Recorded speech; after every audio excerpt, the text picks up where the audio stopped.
Getting your driving license in Germany. It's harder than you might think. Germans are famous around the world for their cars, so it's really no surprise that they're also renowned as very disciplined drivers. How difficult is it to get your driving license in Germany? How expensive is it? How complicated is the whole process? What exactly makes Germans such disciplined road users? And what else do you need to know about getting your German driving license? Hop in, let's find out.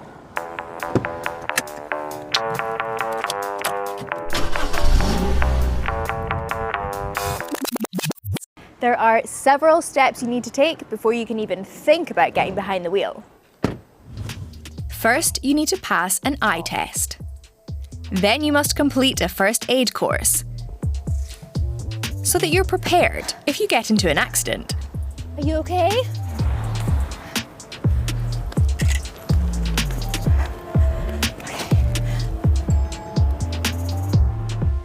Once you've done those, it's time to enroll at a driving school. German law dictates that you must attend at least 21 hours of theory classes and have 12 practical special training drives. Thought you could get a friend or a family member to teach you?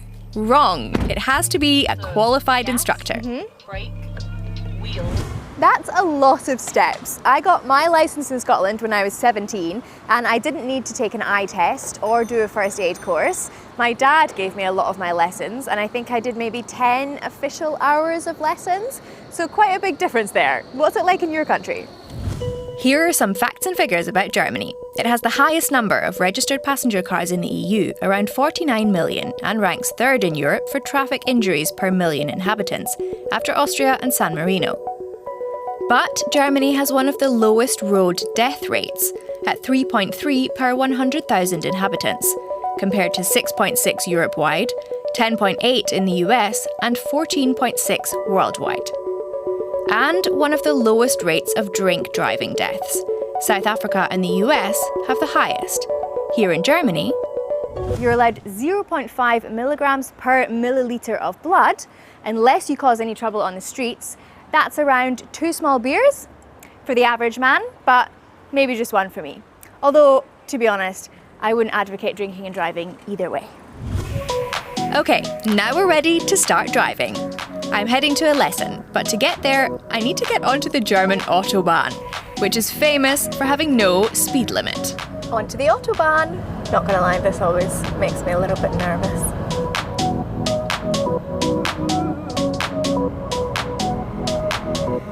Driving Safety Centre. Now it's time to start driving lessons. I'm meeting a certified driving instructor to get the lowdown on everything that these lessons entail. Tada! So, kann's losgehen. Ready? Robert Fleming has been teaching Berliners to drive for 2 years. Berlin is a notoriously difficult city to learn how to drive in, so he seems like the best person to take me on a test drive.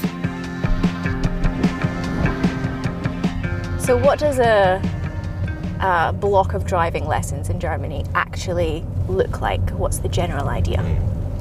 You have 12 hours of basic material followed by 2 hours of class-specific material for Category B, the car driver's license. Then comes the theory test. After that, you can start your practical lessons straight away, and then the special training drives begin. Special training drives are for the highway, country roads, and night driving. How expensive is it to learn how to drive in Germany? These days, I think you can or should expect to pay around 3,500 euros on average. Practical lessons typically run from 900 to 2,000 euros in total. Special trips, aka nighttime drives, cost an extra 400 to 800 euros, and the practical exam itself can cost up to 250 euros. With registration fees and theory lessons on top of that, Germany is one of the costliest countries in the world to learn to drive in. Norway and Switzerland are considered the world's most expensive at around 4,000 euros, while countries like India, Thailand and Russia are among the cheapest. So do you think there's a reason why Germans are known for being such disciplined road users? Do you think the test is quite complicated? First of all, I believe that Germans like regulations. They like laws. They like to know how to behave. I think the other reason is that in Germany in particular, people have respect for other people's property. But even more than that, respect for their own property. Aber vor allem noch viel mehr vor dem eigenen Eigentum. We're on the Autobahn again, so back to that no speed limit thing. I am very aware of the fact that on certain parts of the Autobahn there is no speed limit. What's your thought on that? The old myth that there's no speed limit in Germany comes up time and again. Yet there are speed limits in Germany. On the parts of the highway where most people think there's none, there is still a recommended speed limit, and that is 130 kilometers per hour on German highways. You can drive faster, it's technically permitted. You can drive 400 kilometers an hour for all I care, but you're taking on a huge responsibility for yourself as well as for the other road users. And if you have an accident, you may no longer have any insurance coverage since you are driving faster than the law permits you to under the best possible conditions. I think the city of Berlin does have a bit of a reputation for having quite a high fail rate, doesn't it? Yeah, so in the theory exam, almost half fail the first time. Wow. Okay, admittedly, I did fail my theory the first time round. Okay. So somewhere between 40 and 50% fail on average in Germany. Very good. Already nodded our heads today. And in the practical, it's a good 30% of people The pass or fail? that fail on the first attempt. China, Montenegro, Hungary, Japan, and Australia have the toughest test requirements. While Bangladesh, Belarus, Egypt, India, and Mexico are among the easiest, with minimal theory and practical experience. Geschafft! Well, thank you so much for teaching me how to drive in Germany. And what's the verdict? Do you think I would have passed? I'd say you passed, but just barely. There are 2 or 3 little things you could pay more attention to in the future.